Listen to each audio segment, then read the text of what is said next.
Okay. So hi, hello, good evening. I think we have some folks starting to join us. Alô, boa noite. Vamos começar esse webinar dentro de poucos minutos. Estamos com alguns problemas técnicos e tentando entrar. Esse é o sexto de nossos eventos dos movimentos antirracistas, co-organizado pelo DSA e várias outras organizações aqui também. Então, pedimos mais um minuto de sua paciência antes de começar a nossa discussão.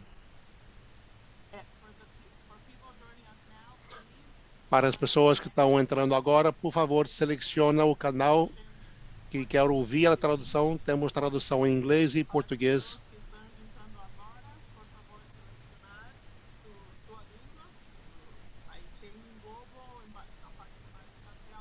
Pode selecionar o idioma que você vai precisar.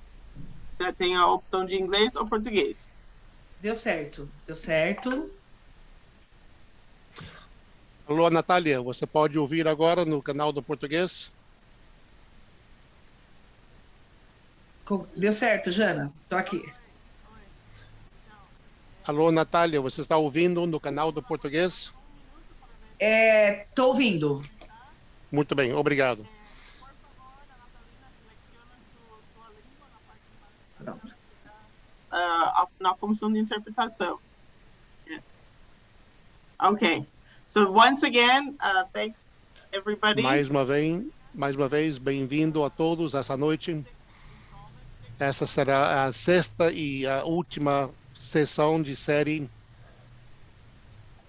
na qual estamos analisando vários contextos da organização antirracistas no Brasil e comparando com nossa experiência aqui nos Estados Unidos. Esse painel tem sido co-organizado por vários grupos e organizações, com várias organizações dos socialistas democráticos da América, os afrosocialistas, latinos-socialistas, os ecossocialistas, Ciências pelo Povo, Livros pela Ciência e vários outros grupos que estarão apresentando. Temos várias pessoas interessantes que estarão aqui participando e falando sobre os esforços de organização sindical antirracistas no Brasil, no mundo do trabalho, onde muitos afro-brasileiros sentem muita discriminação, muitos homens e mulheres brasileiros, a maioria estão os salários menores e mais precários, menos oportunidades para a educação e o movimento sindical. Então, os esforços da CUT, da CONTRAF e da PT estão organizando para tentar, têm trabalhado muito para lutar contra essas desigualdades raciais no mundo do trabalho. No mundo do trabalho e também na sociedade em geral. Então, temos duas pessoas maravilhosas que é um prazer poder considerá-los amigos para poder falar das suas experiências e compartilhar as estratégias que talvez nós também podemos aprender e aproveitar aqui nos Estados Unidos também. Então, os dois apresentadores seriam a Natalia Lourenço, quem é secretário para combater o racismo pela CUT, e CUT é o sindicato maior no Brasil, e com mais de 11 milhões de afiliados, ela também é professora e trabalha em São Paulo na Confederação APOES, em São Paulo, e também está muito ativo por décadas em várias frentes diferentes para a questão do acesso à educação para os afro-brasileiros. Muito obrigado, Natalina, por estar conosco. E nós também estamos conosco Almir, que trabalha com os bancários, porque nos Estados Unidos os trabalhadores dos bancos não são organizados, mas no Brasil várias categorias do movimento de trabalho, especialmente dentro do CUT. Almir é o secretário nacional do antirracismo e CONTRAF. E ele também é o líder do secretariado do PT em Rio de Janeiro. Então, temos a mesma dinâmica que temos tido nas últimas várias semanas nessa série. Vamos apresentar várias perguntas e ouvir as respostas, os primeiros 30, 40 minutos. Depois vamos abrir para pessoas da audiência que querem também participar com as perguntas. Podem enviar suas perguntas por via do chat e vamos poder lê-lo depois dessa discussão original. Mas antes de iniciar, eu quero aproveitar esse momento para pedir, para realmente expressar nossa condenação do assassinato de 25 pessoas na favela de Jacarezinho ontem, o pior massacre recordado em décadas recentes pelo governo genocida no Brasil. E mais um exemplo de que as vidas negras no Brasil, como em muitas outras partes, não, e temos que lutar, unir nossos esforços para condenar e lutar contra essa violência contra pessoas de cor ao redor do mundo. Então, com isso, eu quero abrir para a nossa primeira pergunta. Não sei quem quer responder primeiro, mas talvez a Natalina. Você podia dizer um pouco da sua trajetória, como você começou a ser ativista, suas experiências que lhe radicalizaram, moldaram, politizaram, que movimentos ou figuras influenciaram, informaram ou inspiraram você ao longo do seu caminho? Primeiro, boa noite, Jana. Eu não sei qual é o horário aí, mas aqui nós estamos. Boa noite. Quero agradecer o convite, né, e essa possibilidade da gente estar dialogando e de estarmos falando um pouquinho sobre a realidade brasileira, sobre como o racismo organiza a sociedade brasileira e opera, né, nos diferentes meios. E quero também aqui já cumprimentar o meu companheiro Almir, né, e cumprimentar cada uma e cada um que está aqui conosco hoje. Então, muito obrigada. Bom, a minha trajetória se inicia no movimento de mulheres negras, né? O Brasil, a questão da miscigenação no Brasil, muitas vezes provoca grandes conflitos ou grandes confusões. Muito bem, a minha ascendência é africana, mas também indígena.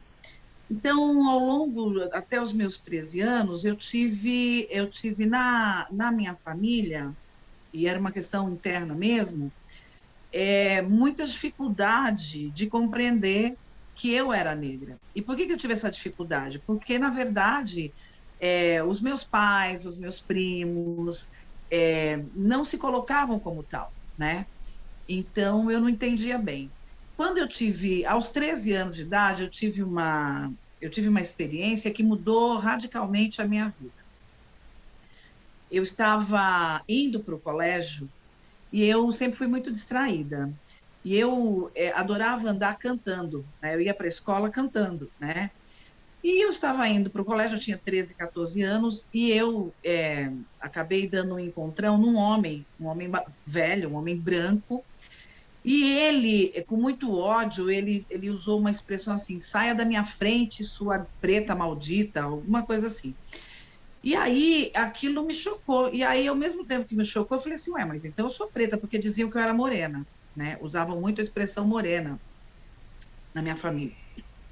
E aí, eu consegui entender que, na verdade, eu era uma garota negra. E, a partir dali, eu fui ressignificando a minha identidade étnica. Então, foi uma experiência muito violenta, assim, do ponto de vista emocional, mas foi uma experiência que conseguiu me centrar para, de fato, quem era eu, né? E, a partir dali, inclusive, dentro da minha família, as minhas posições passaram a ser outras, e outros enfrentamentos também, né? Então, precisei desconstruir conceitos como cabelo bom, cabelo ruim, que é cabelo crespo, precisei desconstruir uma série de conceitos, e foi muito importante. Muito bem. E a partir dali eu comecei a pensar e ver o mundo de outra forma, e como é que as pessoas me viam também. Quando eu cheguei na universidade, eu conheci um núcleo e algumas meninas, algumas estudantes negras que estavam ali já, que faziam alguns debates, e aí eu ingressei nesse núcleo e nós começamos a fazer alguns debates e de enfrentamento, inclusive, dentro da universidade. Eu estudava na universidade pública, na Universidade Estadual Paulista, no campus de Marília. Eu fiz ciências sociais e no curso inteiro, acho que devia ter umas 10 pessoas negras, entre homens e mulheres, né? No período da manhã, que era o período que eu estudava, havia 2 pessoas negras, que era eu e uma outra colega. Muito bem, a partir dali, eu fui compreendendo e entendendo que a sociedade brasileira, o funil era muito mais estreito do que eu tinha pensado. E aí eu comecei, então, a militar na organização, uma organização feminista, que fazia o debate das mulheres negras. Bom, a minha primeira leitura foi a Lélia Gonzalez, né, uma ativista importantíssima aqui no Brasil. E aí eu fui conhecendo outras mulheres, outras estudantes, aí participei do primeiro Seminário Internacional de Universitários Negros, que aconteceu na Bahia, o SENU, assim, a partir desse seminário, eu realmente radicalizei um pouco as minhas ações nos embates, não só nos embates ideológicos, mas também dentro da universidade, né, na academia, nos questionamentos, mas também em todos os espaços em que eu atuava. Bom, eu saio da universidade e vou para o movimento sindical, mas vou para o movimento sindical com esse recorte do movimento de mulheres negras. Aí eu ingresso no que a gente chamou de Fórum de Mulheres Negras. Então, a partir dali, eu ingresso no Fórum de Mulheres Negras de São Paulo e eu conheço algumas ativistas muito importantes, como Sueli Carneiro, Matilde Ribeiro, a Kika Silva, a Kika de Becém, enfim, a Edna Roland, Marilândia Frazão. São essas mulheres que eu vou me relacionar com elas, eu muito recém-formada, e a Sônia Leite, que já está em Ouru, quer dizer, já se desencarnou, e são essas mulheres, com essas mulheres que eu começo a me relacionar, né? Eram mulheres mais velhas que eu, então já estava há algum tempo no movimento social, né?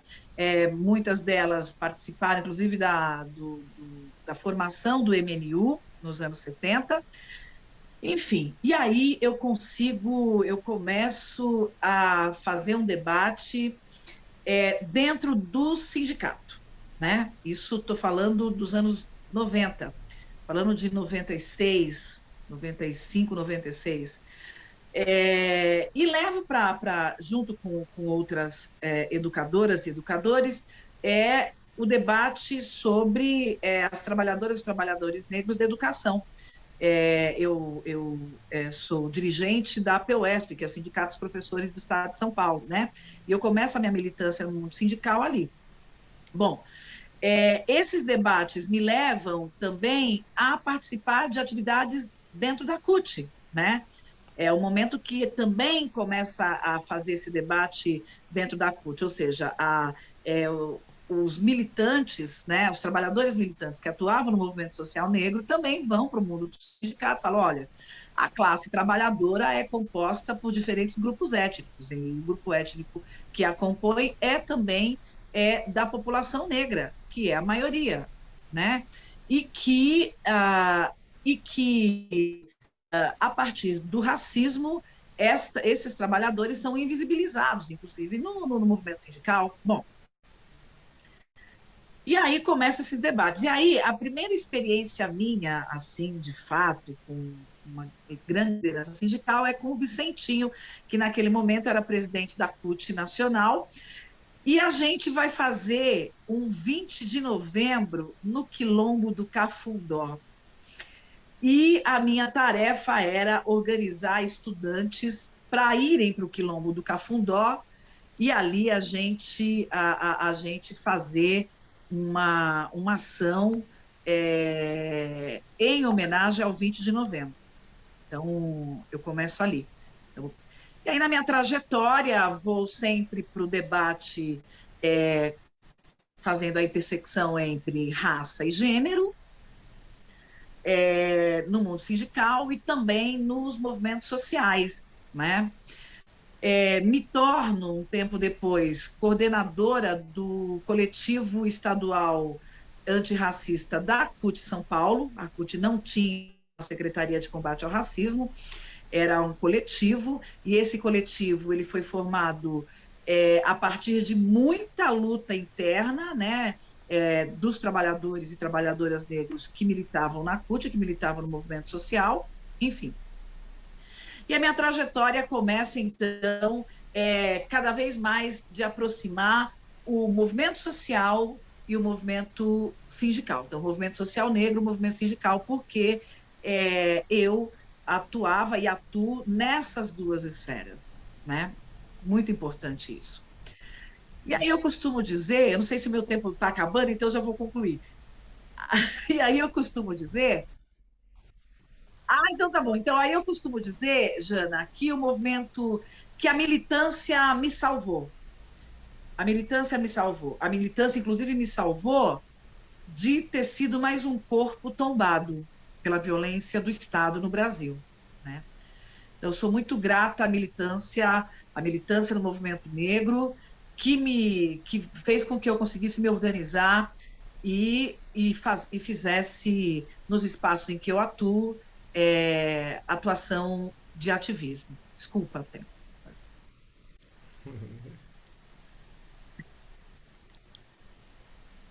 Tá bom, vou fazer então.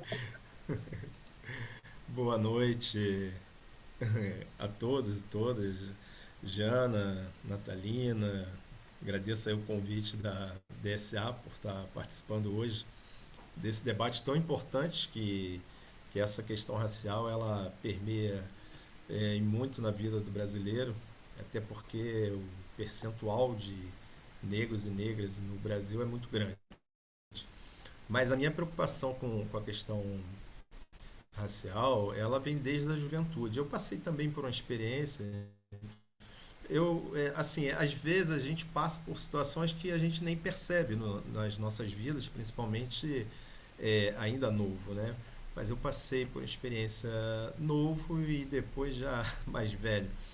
Eu estava na casa onde eu morava, num bairro chamado Campo Grande, aqui no Rio de Janeiro, e a minha mãe, acho que foi num sábado, no domingo, pediu para comprar alguma coisa no mercadinho, que é uma quitanda, e tinham três pessoas conversando, um casal, mais uma pessoa que inclusive eu conhecia ela, e eu só tinha como passar no meio da conversa dele, mas eu pedi da licença, como minha mãe sempre me educou, e eu notei que essa pessoa, que eu morei num outro lugar que essa pessoa morava, ele era até policial rodoviário, então ele fez aquele gestozinho assim com a mão, né?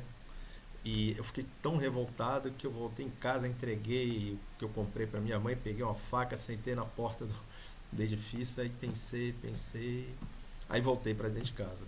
Talvez naquele momento eu tivesse cometido uma besteira e minha trajetória, minha vida seria outra.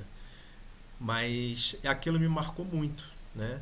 Então, desde da juventude tem essa preocupação, mas assim, o que me tornou que tornou mais latente essa luta pelas questões raciais foi no movimento sindical. Isso depois que eu fui eleito para a direção do Sindicato dos Bancários do município do Rio de Janeiro, a proximidade com os movimentos sociais, a luta do movimento sindical, que sempre extrapolou as fronteiras da categoria e a gente sempre apoiou outras causas.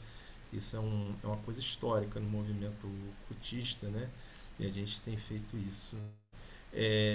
Então, isso se dá até hoje. Eu passei pela presidência do sindicato, eu fui candidato ao parlamento estadual no estado do Rio de Janeiro, eu faço parte do coletivo de combate ao racismo da CUT Nacional muito bem conduzido pela companheira Natalina, e também como secretário de combate ao racismo do PT, do Diretório Estadual do Rio de Janeiro, que hoje eu estou mais no coletivo, e lá a companheira Neide Jânia que tem conduzido lá com muita perfeição. Mas essas experiências que moldaram, que politizaram, como fala, são algumas experiências nesse caminho, né? Do movimento sindical, baixo número de negros e negras na minha categoria, no setor bancário. Isso incomoda, porque são hoje mais de 450 mil trabalhadores no Brasil inteiro, mas já foi muito mais, uma categoria que teve 1 milhão de trabalhadores, e mesmo assim o preconceito, a discriminação, a ausência de negros e negras, isso é muito grande.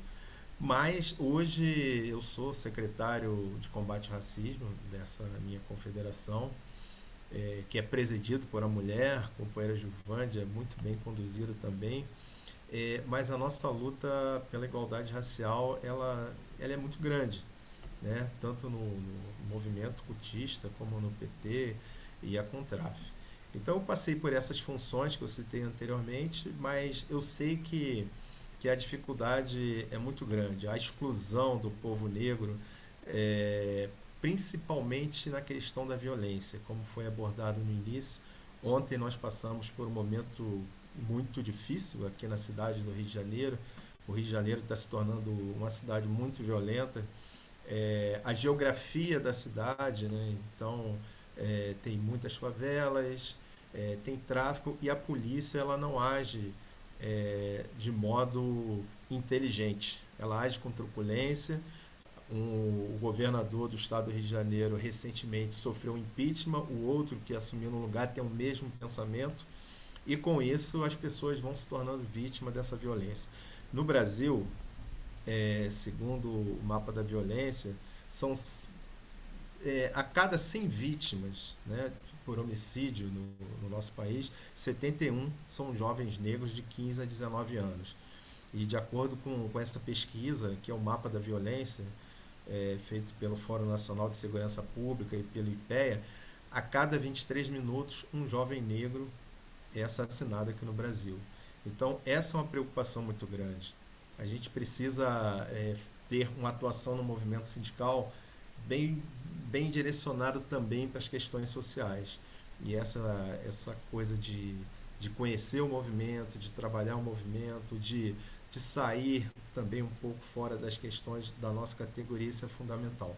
Ajuda a combater a violência, a combater a discriminação no mercado de trabalho, não só na nossa categoria como outras, mas ontem foi uma situação muito difícil para nós, e a gente precisa trabalhar mais essa questão da violência, não só no mercado de trabalho, como na vida também.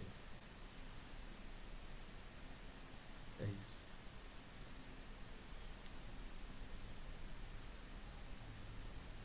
Eu estou vendo que muitas das perguntas estão começando a convergir aqui, porque está tudo interconectado. Então vamos à outra pergunta aqui. Olhando o legado da escravidão no Brasil, e sabemos que existem em muitas outras partes do mundo também, existem diferenças significativas entre trabalhadores brancos e negros em relação aos níveis salariais e as oportunidades para a formação profissional, estándares de saúde, segurança no emprego e possibilidades para ascender na carreira. Quais são as estratégias que a CUT, Contrafa e a PT estão utilizando para lutar contra as desigualdades raciais no mundo do trabalho? E depois talvez mudamos um pouco mais. Se Almir quer começar? Posso sim. Só para resgatar uma parte que eu não acabei não falando, pessoas que me inspiraram, fazendo bastante leitura, Zumbi dos Palmares, João Cândido, marinheiro João Cândido, chamado de Almirante Negro, né, que foi o líder da revolta da Chibata aqui no Brasil, especialmente na cidade do Rio de Janeiro, onde ficava o palácio da presidência da República à época, Nelson Mandela, Martin Luther King e muitos outros me inspiraram. E uma grande inspiração para mim também é o nosso ex-presidente Luiz Inácio Lula da Silva, porque foi o presidente que mais fez pela população negra, tanto de inserir negros na universidade, melhorar salário, questão do emprego e muitas questões sociais como Bolsa Família, Minha Casa Minha Vida, principalmente para essa parcela da população. Mas, assim, eu quero dizer que os escravizados que chegaram tanto no Brasil como basicamente toda a América eram pessoas livres que foram sequestradas da África para trabalhar forçadamente, sem remuneração, sem perspectiva. E nós estamos no mês de maio, agora no dia 13 de maio, é o período que a gente faz um debate muito forte em relação à lei que a gente sempre fala que, entre aspas, libertou os escravizados, que na verdade os negros até hoje continuam tentando a sua liberdade em função dessa política que foi estruturada, e a gente precisa debater muito essa questão, porque o negro, quando foi falsamente liberto, não teve direito à saúde, educação, moradia, não teve casa, não teve emprego, não teve nada. E isso criou, desde então, um abismo social que reflete até os dias de hoje. Então, eu queria só pegar uns dados aqui para falar com vocês. Por exemplo, no Brasil, segundo os dados do IBGE, que é um Instituto Brasileiro de Geografia e Estatística, os negros representam 56,1% da população brasileira, 54,9% da força de trabalho e 64,2% dos desocupados aqui no país. Em relação à ocupação de cargos gerenciais, os negros são minoria, são 30%. São 75,2% da parcela da população com os menores ganhos e apenas 27,7% dos 10% da população que tem maiores rendimentos. E aí a gente, considerando a questão de gênero, né, na análise das mulheres pretas ou pardas, elas recebem em média 44% do rendimento de um homem branco. Já os homens negros ganham 56% de um homem branco. Então essa é uma das distorções que a gente tem aqui no nosso país em relação ao mercado de trabalho.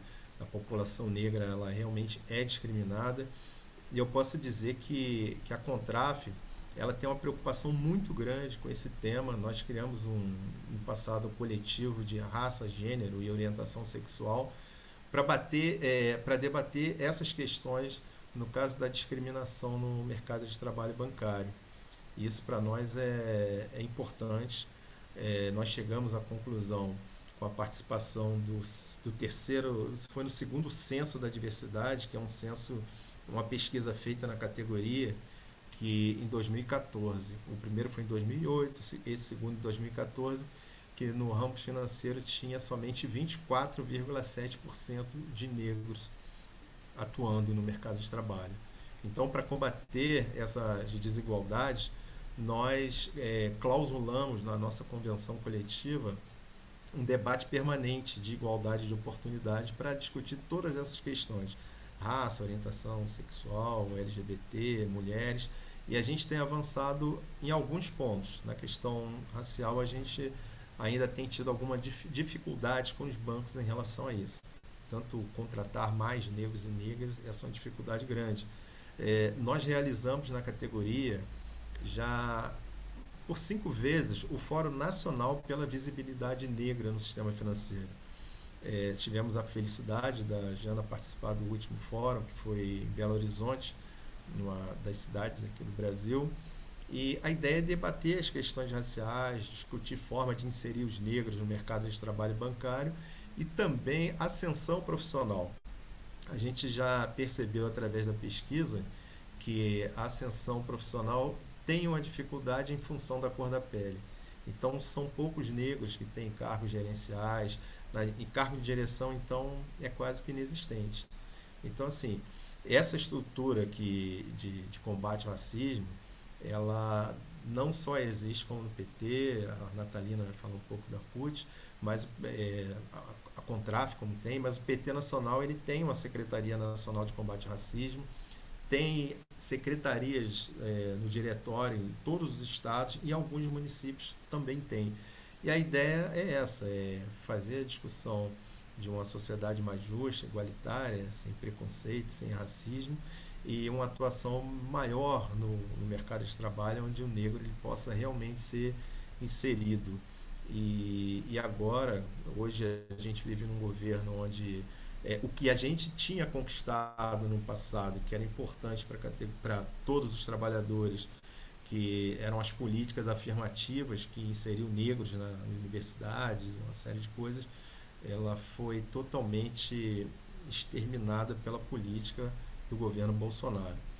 Então é um dos fatores que a gente precisa combater no próximo ano com as eleições aqui no Brasil e eleger o companheiro Lula de novo presidente.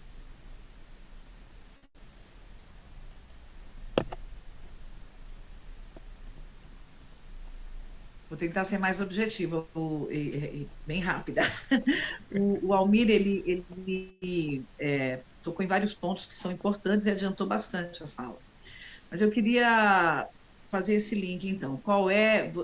Você fala um pouco sobre a herança da escravidão, né?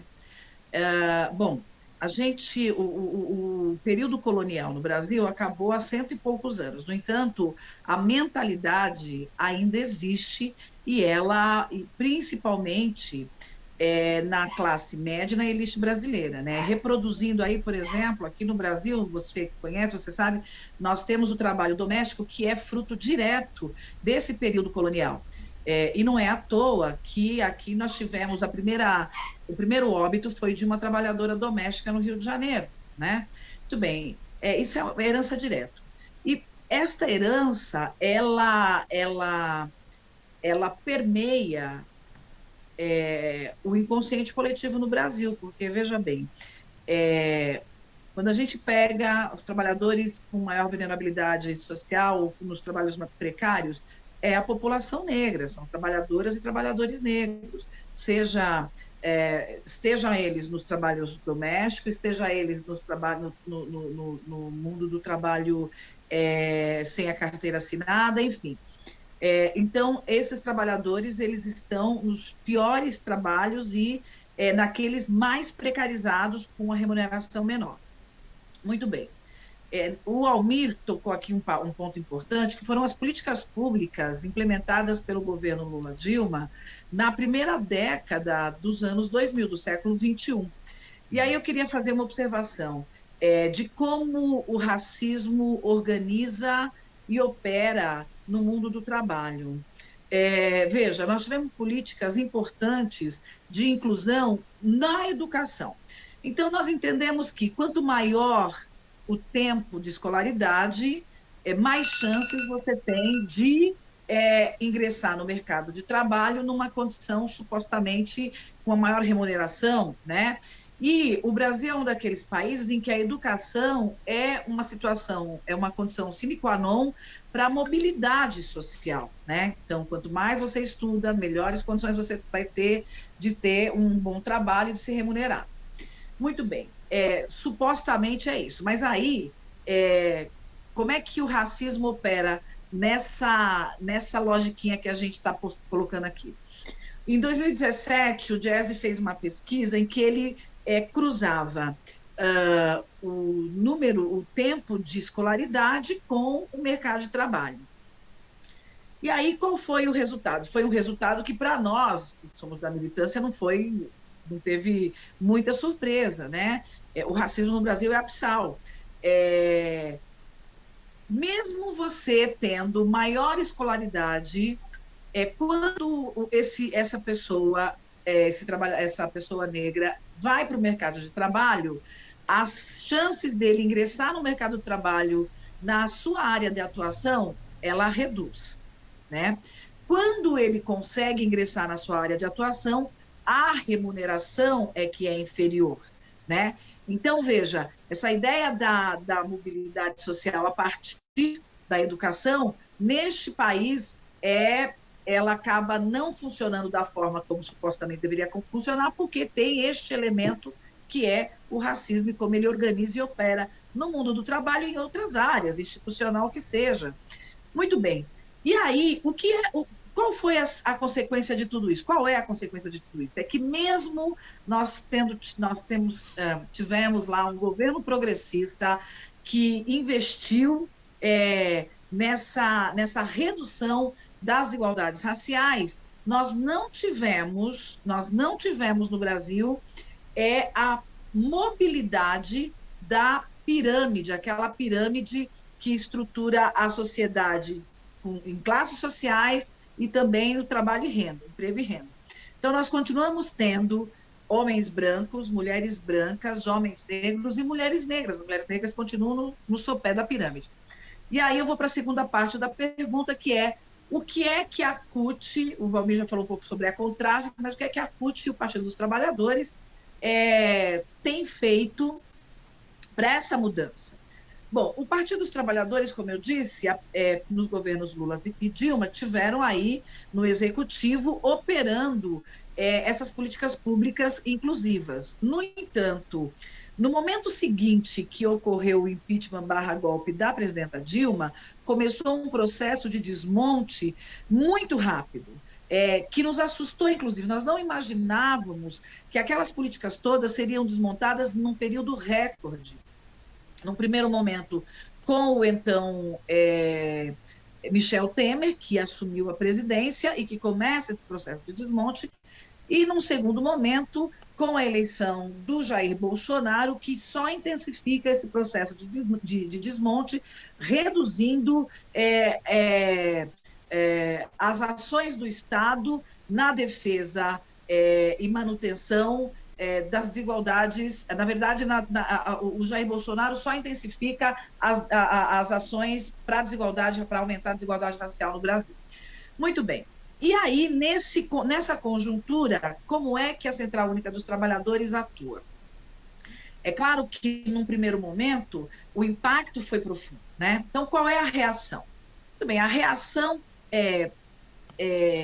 passa a ser a organização dos trabalhadores na compreensão de que o mundo do trabalho é racista e eles precisam se posicionar e o tempo inteiro denunciar. Nós tivemos o ano passado, com o assassinato aqui também do João Alberto no Carrefour, nós tivemos um avanço no Legislativo Federal. A bancada progressista, primeiro, tem organizado uma série de agendas na construção de legislação que possa garantir a integridade física e moral dos trabalhadores no seu local de trabalho. O segundo ponto foi, este ano, a Câmara de Deputados, a Câmara Federal dos Deputados, constituiu, juntamente com o Supremo, com o STJ, uma comissão de juristas, e essa comissão de juristas tem por objetivo fazer uma releitura da legislação brasileira no que tange ao racismo, né? Como é que a legislação brasileira opera nisso. Por que isso é importante para a gente? É importante que, a partir do momento que a gente consegue também acionar o judiciário, um judiciário que é elitista, que representa uma classe apenas, um grupo da sociedade brasileira, mas à medida que a gente consegue ter algumas dessas pessoas que estão nesse espaço de poder, trabalhando, pensando e elaborando a partir de como o racismo opera, eu entendo que seja um avanço importante. Muito bem. Como é que o Partido dos Trabalhadores, nesse meio tempo, também tem operado? Principalmente os seus representantes no Legislativo, seja em âmbito municipal, estadual ou federal, busca, que pese nós termos a minoria no Congresso Nacional, e eu digo a minoria porque, apesar de termos uma bancada grande, quando nós temos as forças de direitas, ou a bancada BBB, que a gente chama, que é bala, bíblia e boi, elas juntam-se, é claro que ela se torna a maioria, e esta maioria opera na retirada de direitos maciços da classe trabalhadora. Então, do lado de cá, esses representantes do Legislativo, principalmente do Partido dos Trabalhadores, busca, na medida do possível, atuar de forma a implementar uma legislação que também possa funcionar como, como é que eu diria? Como me fugiu a palavra agora, mas seria como uma legislação que garanta a vida, né, da população negra. E nem sempre isso funciona, né? Nós tivemos, o ano passado, o STF proibiu incursões da polícia nas comunidades e favelas do Rio de Janeiro. Ora, essa decisão do STF tem sistematicamente sido contrariada, tá certo? E culminou com ontem a gente tendo o assassinato, porque foram assassinatos de 25 pessoas, 24 civis e 1 policial. Muito bem. E qual é a lógica de pensamento do Estado no Brasil? É de que aquela população que ali habita é uma horda de bandidos ou de delinquentes. Esta é a mentalidade das instituições brasileiras. E é exatamente o oposto disso, né? Nós ontem na CUT fizemos, inclusive, um comunicado em que nós colocamos, deixamos bem explicitados, esses territórios são ocupados pela classe trabalhadora, e, em grande maioria, os negros e negras que ali habitam. Muito bem.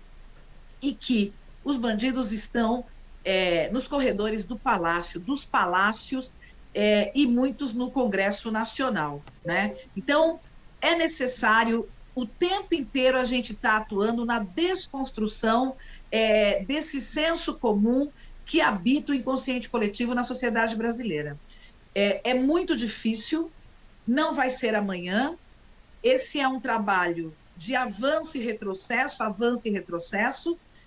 mas que, apesar de tudo, nós vamos continuar nessa luta, na denúncia internacional, na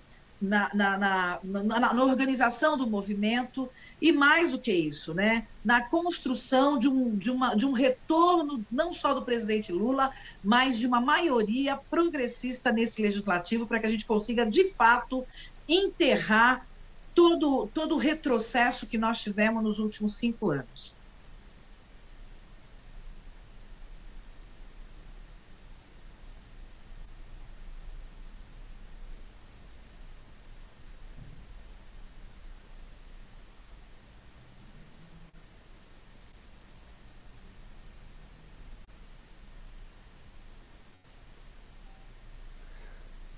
As respostas têm sido bem amplas e têm sido boas.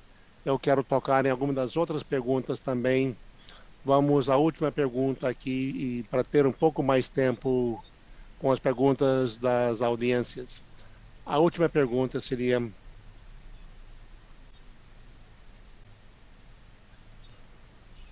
o que o movimento sindical e outros movimentos sociais nos Estados Unidos podem fazer para apoiar a luta para a igualdade racial no trabalho e na sociedade no Brasil? Em particular, como nós, do Movimento Socialista Democrático da América, podemos apoiar os esforços da Secretaria de Combate ao Racismo, da CUT, contra a PT, e também construir laços mais fortes entre as lutas pela libertação negra, direitos trabalhistas e socialismo no Brasil e nos Estados Unidos também. Vamos ver se podemos ouvir dos dois.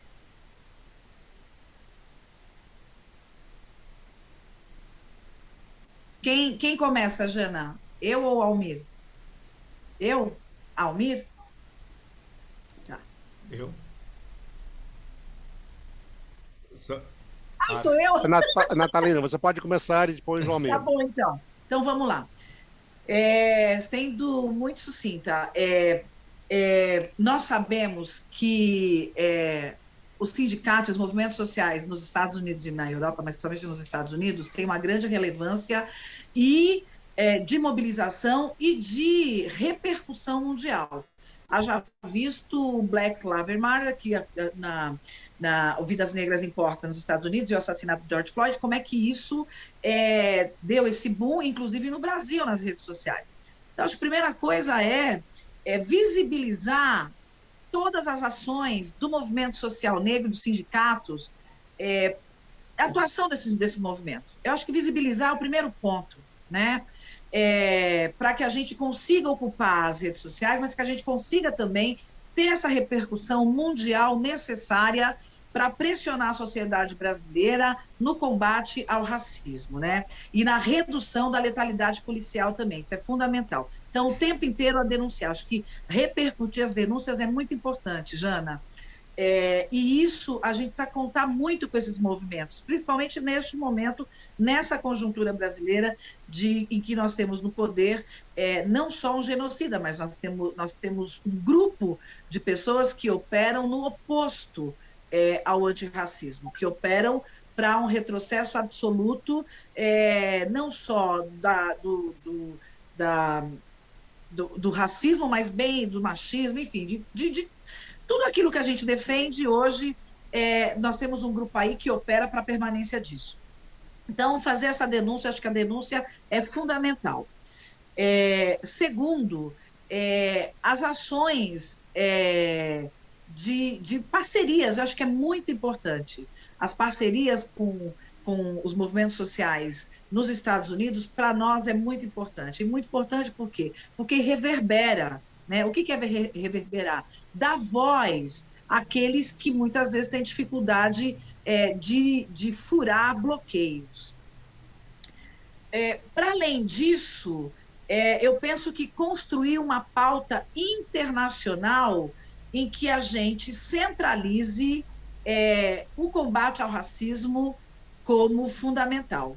Por exemplo, no Brasil, 56% da população é negra. Então, eu digo que é impossível debater saúde, educação, habitação, violência, segurança, é impossível debater empregabilidade, é impossível debater qualquer uma dessas coisas sem a gente colocar na centralidade o debate racial. É impossível isso, né?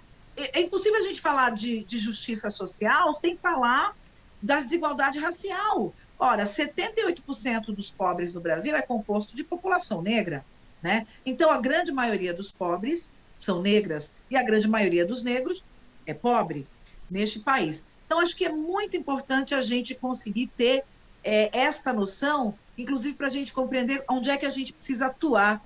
E a gente precisa atuar na redução da letalidade policial, uma vez que o Almir colocou aí que corretamente, que a cada 23 minutos um jovem negro é assassinado no Brasil.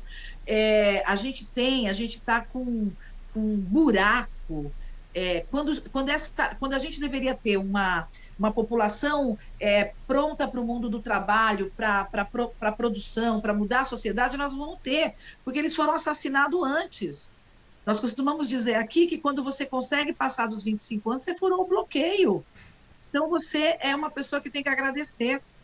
Então, a luta pela redução da letalidade policial e, portanto, o tempo inteiro a denúncia da letalidade policial no Brasil, a luta pela igualdade salarial e de oportunidades no mundo do trabalho, é fundamental isso. E aí, por exemplo, nós temos grandes marcas que são norte-americanas que muitas vezes praticam o racismo aqui no Brasil nas suas estruturas, né, na exclusão. Então é importante a gente, e eu penso que a população norte-americana, ela consegue furar um bloqueio que a gente tenta aqui, mas nem sempre consegue, que é a de denunciar as empresas e fazer boicote sistemático a essas empresas. Nem sempre isso acontece aqui. A gente tem tentado boicotar o Carrefour, por exemplo, né? Mas é uma multinacional muito mais poderosa do que os movimentos sociais. Portanto, essa relação é muito importante, não só para a sobrevivência desses movimentos, mas também para a denúncia e para furar o bloqueio, viu, Jana? Então, por isso é tão importante hoje a gente estar aqui com vocês, fazendo esse debate, fazendo a denúncia também, e levando para os trabalhadores norte-americanos qual é a realidade e como o racismo organiza a sociedade brasileira. Olha, essa questão do bloqueio que a Natalina colocou, ela é importante, essa do não consumir, né, dessas empresas, que recentemente, acho que, Natalina, acho que não tem 2 semanas, né, que é o atacarejo na Bahia, os seguranças pegaram 2 jovens negros que estavam, é, dizia que estava furtando alguns quilos de carne. Eles renderam os meninos, ao invés de entregar à polícia para que eles respondessem em relação a isso, não, eles entregaram alguns traficantes que mataram essas pessoas. E eu acho que na Bahia é necessário que a gente tenha uma articulação bastante forte nesse sentido, porque Salvador é uma cidade predominantemente negra, né? 80% da população é negra. Então eu acho que se aquela população fizesse realmente esse boicote, com certeza aquela empresa ela ia assumir as consequências, né? Então, assim, eu acho que isso é um caminho importante, eu acho que tem que ter essa tradição aqui no Brasil, mas eu quero dizer também, assim, eu estive junto com a companheira Rosânia, antes da Natalina assumir a secretaria, num evento de direitos humanos promovida pelo movimento sindical americano em Minneapolis, né? E eu fiquei impressionado com os debates que vocês fizeram lá, principalmente no apoio à população negra, à população LGBT e principalmente aos imigrantes. Eu ouvi cada relato lá de imigrantes, dos abusos do governo Trump, então aquilo ali me deixou bastante impressionado. Eu acho que essa forma de atuação de vocês nesse sentido nos ajudaria muito. Por isso que eu acho que a gente tem que conversar bastante, como a Natalina falou, acho que a gente precisa trabalhar conjuntamente em uma série de questões. Essa da violência no Brasil não é diferente nos Estados Unidos não é diferente no Brasil. Eu acho que aqui até morre mais e a gente acaba não tendo como convencer essas pessoas a irem para as ruas, manifestar mais, que a gente... Aqui o sofrimento é grande. Eu falei que a cada 100 homicídios, 75 são jovens de 15 a 19 anos, a cada 23 minutos morre uma pessoa negra, mas a cada ano mais de 50 mil pessoas são assassinadas no Brasil. Isso é muita coisa, muita gente, e isso precisa dar um basta. Em 2020, a polícia ela matou 5.660 pessoas negras. Então, a gente precisa debater isso. Não pode, que país é esse? Onde a gente está vivendo? E aí é um pouco isso. É um governo fascista que a gente tem hoje aqui no Brasil, que nós não temos a tradição que até vocês têm do armamento. Aqui no Brasil não tinha isso. Então, você já tem anos trabalhando essa questão. Aqui não. Aqui, colocar armas nas ruas, isso significa mais mortes. Quando a gente fala da violência, quando as pessoas... não, mas, poxa, o pessoal era traficante lá no Jacarezinho. Eles não entendem que a polícia não deveria chegar o armamento lá, não deveria deixar as drogas chegarem lá, que o Estado tinha que dar saúde, educação, saneamento básico, ter eventos sociais para aquela população, para que eles não se envolvessem com o tráfico. Então, depois que a coisa acontece, é mais fácil culpar aquela população que está lá. Então a gente precisa debater isso, que um pouco disso acontece nos Estados Unidos. Então, como a Natalina bem falou, o assassinato do George Floyd teve um movimento muito grande nos Estados Unidos, com negros e brancos, e expandiu para o mundo inteiro, e aqui no Brasil também teve uma série de manifestações em relação a isso. Então a gente precisa trocar mais essa experiência na questão do trabalho. Recentemente, eu até fiz esse comentário com a Jana, eu gostei muito da fala do presidente em relação ao movimento sindical, em relação às questões raciais, coisa totalmente diferente do governo anterior. Então essas coisas assim acabam estimulando ainda mais a luta. Eu falei também, Jana, lembra que a Contraf tentou organizar os trabalhadores do Banco do Brasil nos Estados Unidos, que a forma de organização é diferente da nossa, a gente teve uma série de dificuldades. Provavelmente hoje a gente tenha mais espaço para isso. Então, essa conversa que a gente pode tratar da questão racial, a questão do movimento sindical, para nós é fundamental. Eu acho que esse evento de vocês ajuda um pouco isso.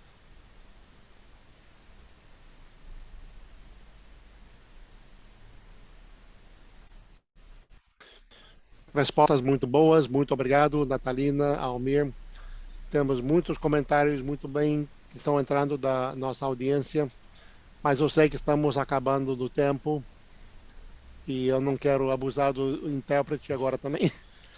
Mas para resumir um pouco algumas das perguntas que estão entrando no chat aqui do webinar, muito tem que ver quais são as políticas que precisamos para lutar contra a discriminação na área de trabalho, a cidadania, direitos para todos os afro-brasileiros.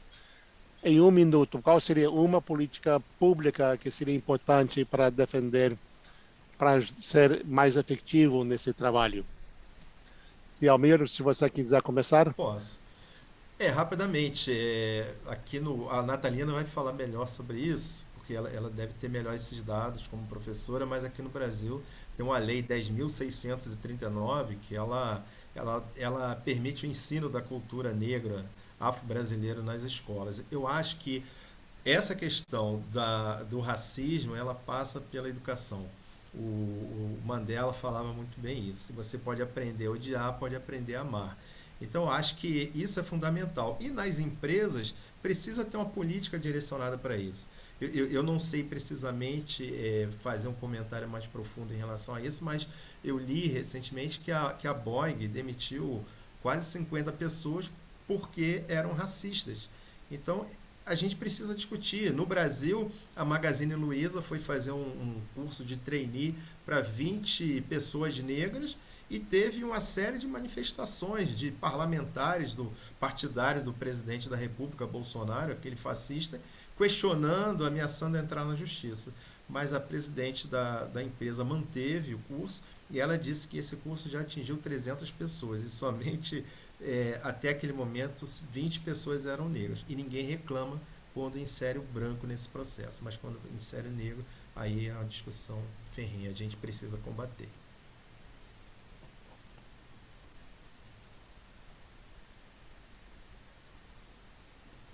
Tá bom, você falou que é um minuto, vamos lá. Primeiro, criar mecanismos mesmo de conscientização desta sociedade. Explicitar e demonstrar de forma cabal o que é o racismo e como é que ele organiza e como é que ele mata, não só fisicamente, mas também emocionalmente as pessoas. Segundo, eu quero radicalizar aqui. Acho que a gente tinha que criar um ranking das empresas racistas, entendeu? E denunciar essas empresas e colocar essas empresas nas redes sociais, denunciar essas empresas. Então, da mesma forma que a gente cria um ranking das empresas racistas, a gente criaria também um ranking das empresas que implementam uma política antirracista, tá certo? Fomentar a ideia de que, olha, consuma desta empresa. Nós vivemos num mundo capitalista, então não dá. Tudo passa pela economia, né? Portanto, é necessário que, a partir das perdas econômicas, as empresas se eduquem e se reeduquem. E também, a partir dos ganhos econômicos, as empresas continuem operando. Então, acho que, primeiro, a grande política tinha que ser essa. A gente precisava fazer isso. Segundo, e muito rapidamente, que as legislações que estão sendo elaboradas para garantia do direito e da vida dos trabalhadores no seu local de trabalho fosse, de fato, aprovada e implementada. Com essas duas ações, a gente conseguiria, eu acho que, começar a caminhar, né? É isso.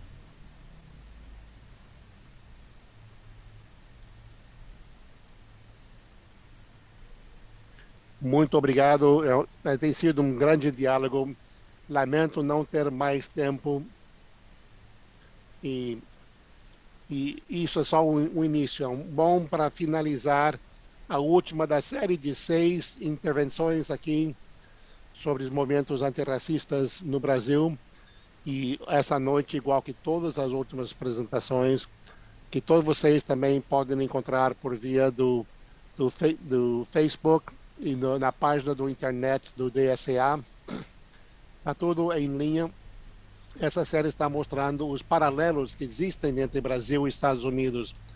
E temos muito mais em comum, especialmente no trabalho antirracista, do que havíamos imaginado. Para cada George Floyd, tem um Ivaldo, tem o músico que foi assassinado por 80 balas pelos PMs, o mesmo grupo que assassinou 25 pessoas ontem. Para cada Martin Luther King, temos uma Mariela Franco.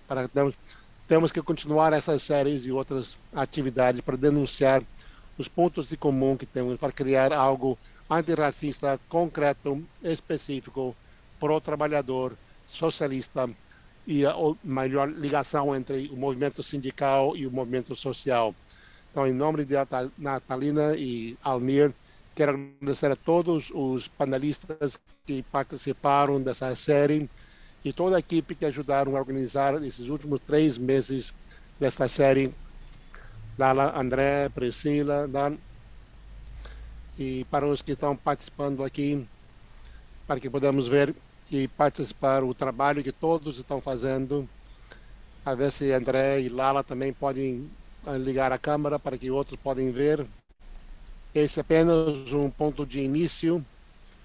E, por favor, chequei todo o processo que está na página do internet, porque vocês podem ver toda a informação dessa é o Comitê Internacional, e estaremos juntos sempre na luta. A luta continua. Boa noite. Boa noite.